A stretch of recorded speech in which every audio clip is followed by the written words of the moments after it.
वज़ीर आज़म का सैलाब के बाद ज़राअत की बहाली के लिए बड़ा पैकेज, किसानों के लिए 1800 अरब के सब्सिडाइज कर्जों का ऐलान।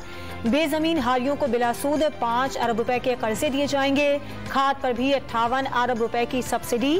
बीज के लिए विफाक और सूबे 13 अरब 20 करोड़ रुपए अदा करेंगे। न्यूज कॉन्फ्रेंस के दौरान शहबाज शरीफ ने बेरोजगार नौजवानों को भी 50 अरब रुपए के कर्जों की नवीद सुना दी।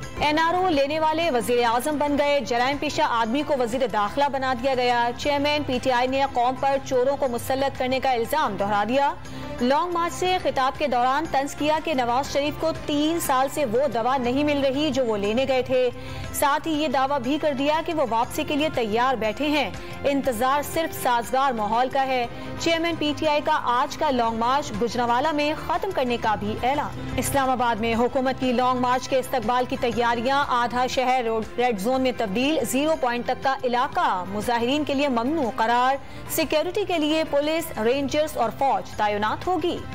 हुकूमत को इमरान खान के लॉन्ग मार्च से कोई परेशानी नहीं। इमरान खान वजाहत करें कि वो किस बात पर एहतजाज कर रहे हैं।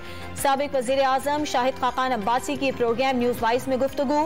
रेड जोन में तोसी को भी इंतजामी मामला करार दे दिया। जामशोरों में 500 KV ग्रिड स्टेशन में आतिशबाजी। 200 ट्रांसफार्मर जलने से हैदराबाद, टंडोला यार, टंडो मोहम्मद खान, नवाब शाह, मटियारी, जामशोरो, नौशहरो फिरोज और सांगढ़ समेत आधे सिंध में बिजली की फराहमी मुअत्तल। और पाकिस्तान ब्रॉडकास्टर्स एसोसिएशन की जनरल बॉडी का कराची में इजलास। डॉन न्यूज के शकील मसूद को PBA का चेयरमैन मुंतखब कर लिया गया। Mir Ibrahim senior vice chairman और अहमद जुबैरी वाइस चेयरमैन मुंतखब।